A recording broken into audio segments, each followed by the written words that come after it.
Hello and welcome to the video lecture series presented by St. Andrews Institute of Technology and Management. In this video lecture series, we are discussing the subject programming for problem solving. And today we are going to start a new and very special topic called structures.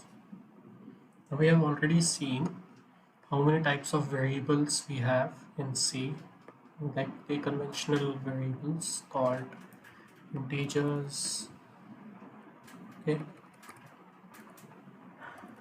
and let's say floats and characters, etc., etc. We have seen there. But if you have noticed in that all of these types of variables store only single point of data. Okay, like if I have to store, if I have to declare something like int a, then I can store a single value of integer, let's say 1000 or 100 or 10,000 or whatever it be, but that particular value will be of single point only. And if I have to store multiple values, then we could initialize arrays like int a, and I will input the length of the array, let's say 10. And in this type of array, we have assigned 20 memory locations, like 2 bytes for each integer variable, and we could store 10 sorry we could store 10 points of integer data in this particular array called A. But then again, there is a constraint that all the data points in the array A should be of type integer only, and integer only. Okay. So if I want to store, like if I want to create an array, let's say B, and its length is equal to, let's say 10 again, and suppose B, and let's say it also holds 10 data points memory, or 20, or let's say compiler assigns 20 memory locations, 10 memory locations for this, contiguous memory locations for this. We are not allowed to store different kind of data points inside this variable, array variable B. What I'm saying is that we are not allowed to do something like 1 and then 2.3 and then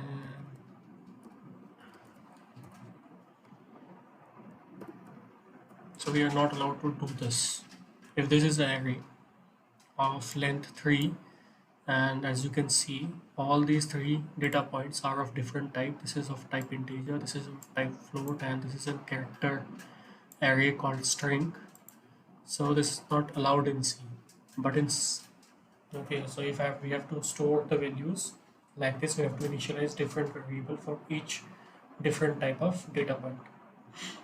Now if there are some let's say uh, problems in which we wanted to store different kind of data points or different kind of data in a single variable, or we can somehow encapsulate the different data points of different types by using a single variable name, I think that would be of great use. For example, let's take this particular example. Let's say this is this, if I can, let's say this is the name of a man or name of a book called Ravi. Let me change it to book 1, and let's say this book is of price 20.3, and the number of pages it has is, it's equal to 100. So all these 3 things, that is the number of pages, the price of the book, and the name of the book, defines the identity of a single book. And you don't, if let's say it would be easier for you to create a particular type of variable or something else in C which could store all these 3 different data points and can access these three data points by a single name. Suppose if I tell you that okay, all these things belongs to a variable called b1. So if there is something like b1, then I can say that b1 refers to a book which has a name called book 1, and which contains which consists of 100 pages, and its price is $20.3 or rupees, whatever it is. Okay, so this is what we're trying to do here.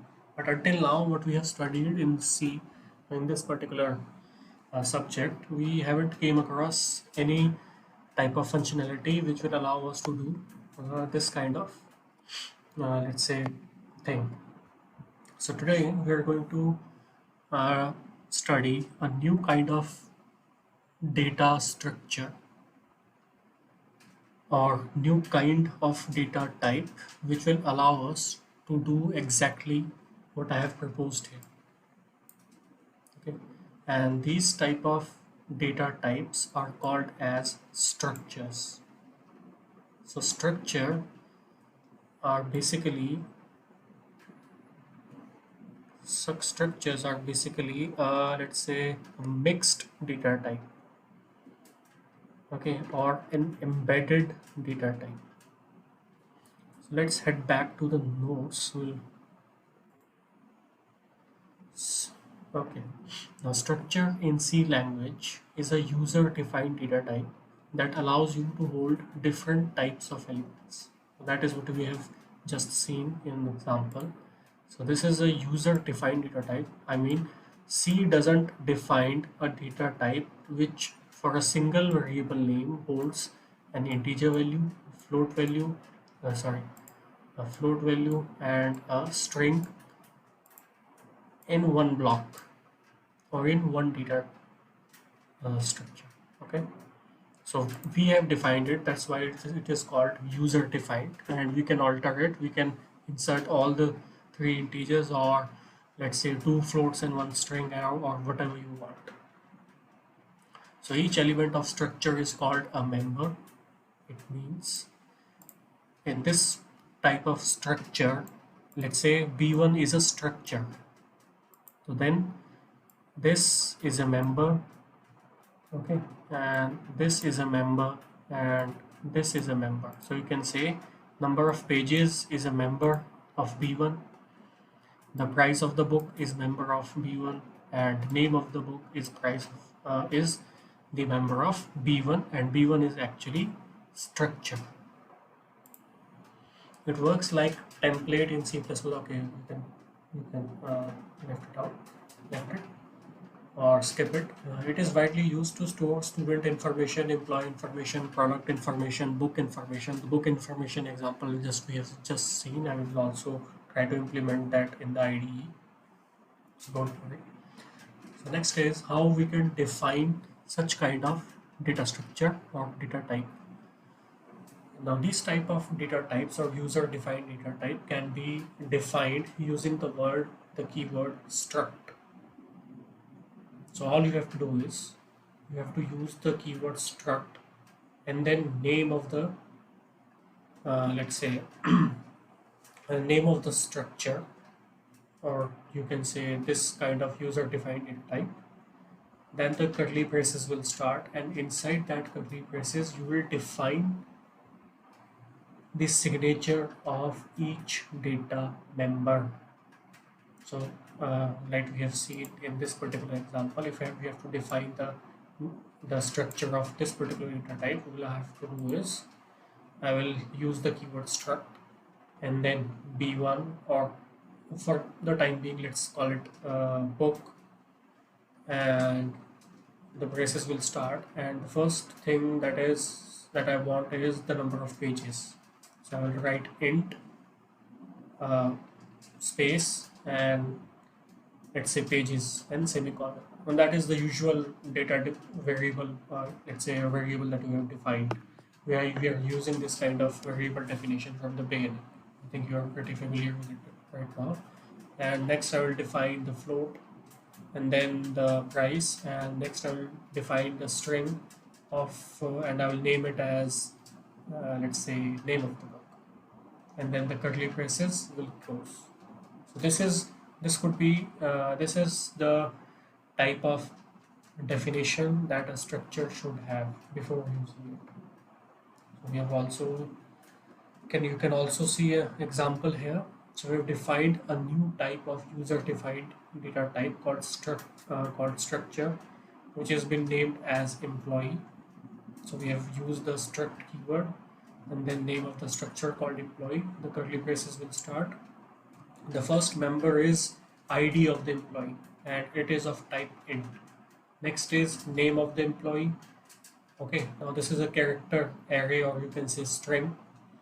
And next member is salary and that is of type float. And then the structure body will close. The struct is a keyword. Let me remind you that again. The struct is the keyword which will actually define for compiler the user defined data type called structure. Employee is the name of the structure. Okay, and ID, name and salary are members or field of the structure. We have already discussed that. Okay, now we can declare variable for structure so that we can access the member of structure easily. There are two ways to do the structure variable. First, by struct keyword within the main function. Okay, we have just seen that. And second one is by declaring variable at the time of defining structure. So this is how you can do. One more thing that we haven't discussed, that this particular definition of the structure employee must be outside of the main function. Let me say that again. This particular definition of your structure must be outside of the main function, like the definition or the definition of the functions that we have seen. The initial definition of the function is always before the main function and outside of the main function. Okay, and after the main function we have defined or we have constructed the body of the function. In this case we don't have to do that. So all we have to do is to define the body of the structure, or to define the to provide the definition of the structure before the main function, and inside the main function we can define the variables of type employee. How we can do that? All we have to do is inside the main function we have to use the keyword struct, and then the type. In this case, employee is a structure type or a user defined data type which has been assigned, which has been named as employee. Now this employee is something like int here. So int will store some integer values. This employee will store three type of values. One is integer type, other one is string type, and third one is float type. So I think you got the point, and it will be more clear when we try to implement that. And the two new variables will be named as E1 and E2. So E1 and E2 are the new variable names. These are of type employee, and employee is actually a structure. And this is what we are trying to say here in this particular line. Okay, and the next way is you can define these variable names when you define the complete structure outside the main function like this. So after the closure of the curly braces of the initial definition of the structure, you can initialize declare two variables E1 and E2 outside the main function, separated by the commas. Okay. Okay. So I think we should go back to the IDE and try to implement what we've seen already. Okay. So first thing first, we have to call some directories. So hash include standard input output function stdio dot h. And now I will define, as we have said earlier, that all the definitions of the structure must be outside the main function and before the main function. Okay, so before defining the main function, let us define the body of the structure or the complete definition of the structure. So first the keyword struct, and then the name, and let's say I name it as book, and I will start with this. Okay, and book, let's say first I will try to name the book, so cat and name, let's say I limit it of 30 characters most, semicolon, then number of pages of type integers, let's say pages, and float for let's say, or let's also that as integer for, let's say, price. Okay, now we have defined here a user defined data type which is structure using the keyword struct, and I have named this data type as book. And in this particular book data type, I have three members. First member is name of the book, which is of type character string, character array called string of limit 30 characters most. Next is the number of pages. Next member is number of pages of type int, and next member is price of type int. Now let's head back to the main function. Okay, now inside the main function, I will first declare, let's say, two variables of type book. So as we have seen in the notes, we will first use the keyword struct, then the type, the name of the data type book, and let's say book 1, p1, and book 2. That is it. Now this is almost same as we have defined the int variable here. What we are trying to say here is b1 and b2 are two variables which are of type book, and book is actually a structure, and this is what we have defined here. And what is the actual structure of the book? This is what we have defined. Now the compiler will know that, okay, book is a user defined data type which has three members. First is name, next is page, next is price. One is of type string, next two are of type int. That is it.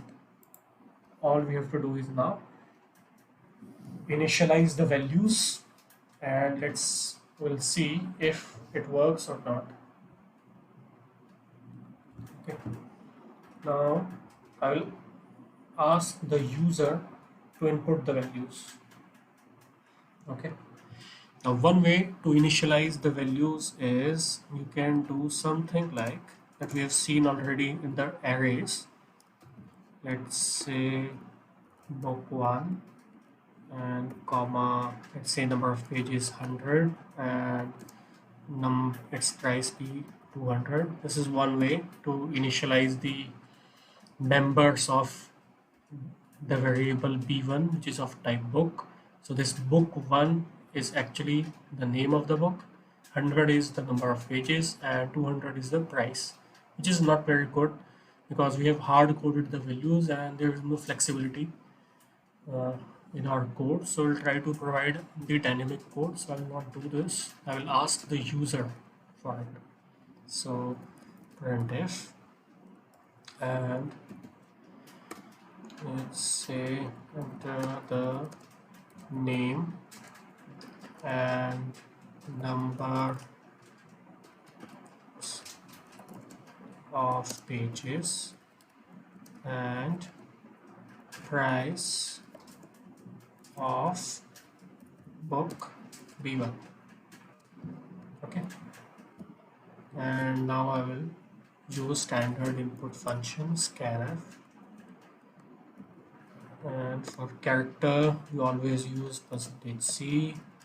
For integer we use %t, and again this, and as we have already seen we'll use the ampersand, and after that we have always used the name of the variable. Now that this there is a tricky part. So name of the variable is b1, but still we have to signify which member we are going to use. Now to signify that, we'll use the operator dot. As you can see, after pressing the dot, the IDE is showing me three options. First is the name option, and the pages option, and the price option. So here it is telling me, okay, variable b1 is of type book. Okay, now which of the members are you are going to refer to? So I'll not use that. So what I am trying to say here is that if I write name, and we discuss it, let me first write it, dot pages at ampersand b1 dot price, the only one left. What I have done here is whatever you will enter from your keyboard, that is okay, that will be assigned to the address that is pointed by b1 dot name. So when you define a structure, the compiler will assign the continuous memory location. So that is the beauty of defining a structure, that when I define the structure called as book and you initialize a variable, let's say, declare a variable of it called b1, as soon as this line being encountered by the compiler, it will assign the continuous memory locations for b1 and b2. Now how many memory location will depend on this quantity. Okay, so 30 memory location for this character, for this string, and 2 memory locations for this, and 2 memory locations, so 34 total memory locations for b1, and all of them are continuous, and then again 32 memory locations for 34 for b1 and 34 for b2, and all of those will be continuous, that is continuous for b1 and continuous for b2.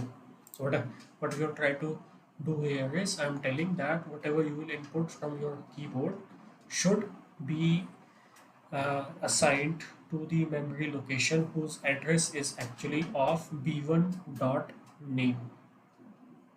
Okay, so the 30 memory locations which are actually reserved for b1 dot name string, or the name string, whatever you input from your keyboard will be assigned there, and then b1 dot pages, and then b1 dot price. So in a way, if you want to access a particular member of a structure, all you have to do is just name the structure, not ampersand, just name the structure, then use the dot operator, and after that name of the member. So b1 is name of the structure called of type book, and dot means I want to access a particular member of b1, and the name of the member is price. So in a way I am trying to say is that I have a book called as b1, and I want to see the price of how much it priced is, how much is that book priced at.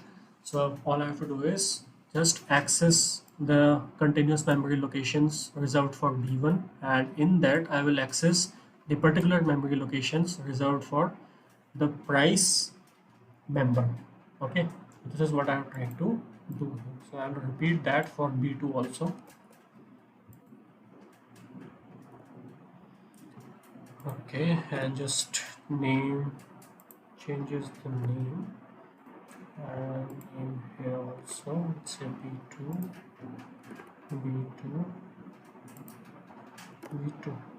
Okay, and after that I will also want to print these value and see if I have if actually the structure has been created or not.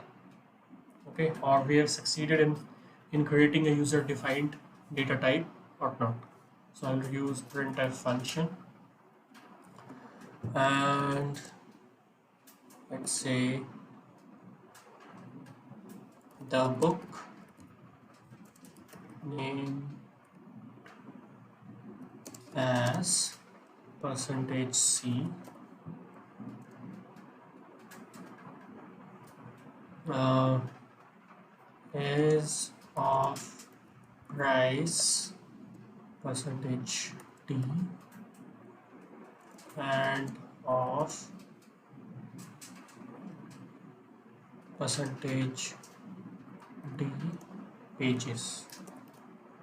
It means it will say something like the book named as, let's say, any book, let's say book 1 is of price 100 and of 200 pages. That is my idea. And now I have to do is just write the variable name, then again b1 dot name and b1 dot price and b1 dot pages. Okay, so what we are trying to do here is that b1 dot name should be placed instead of this, b1 dot price should be placed instead of this, and b1 dot pages must be inserted and replace this. So let's again repeat that for b2 also. Let me change the names. b2 b2 and b2. So I'll save this file first.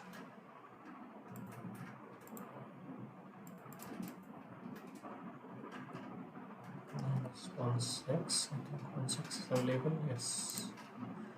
And let's say we can debug that. Okay, enter the name, let's say book name 1 is A, and number of pages it has is 100, and let's say its price is 600.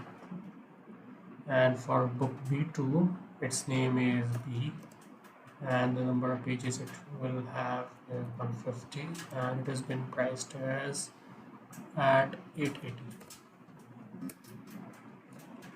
As of price 600, and okay, we have something gibberish. You can see -1, -1, -1, and first we have to see the lines, new lines.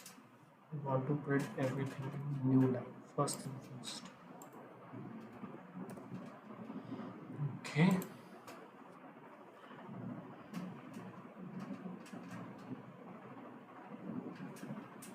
Okay, I think we are good here. Okay. Okay. I think I found the problem. What we have to do is, for now, we just make it a single character name, because for parsing out floats for this particular compiler, we have to, let's say, call a new function, which I am not going to dwell on that right now. It's a kind of a typical function which we'll discuss on some later, let's say, time. So I think we are okay. I'll save this, and now I'll try to run it again. So let's say name is A, 100 pages and of 500 rupees, and the name is book B, is also 140 pages and price is 600. Let's say if we are good or not. The book name is of price 500 and of 100 pages. The book name, what we have done wrong is, this will be this, I think, and this. Okay, I think we're going to be good now.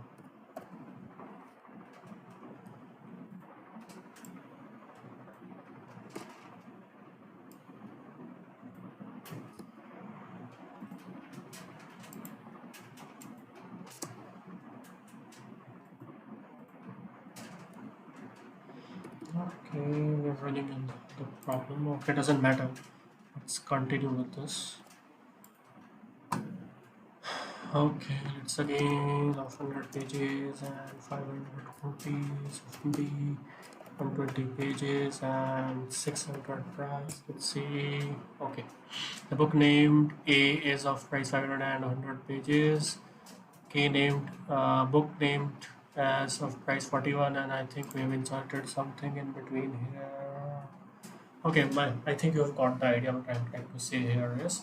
So in this way we have defined the structure struct use called book, and we have defined two variables of type book called b1 b2. We have asked the user to insert the values and we have printed the values.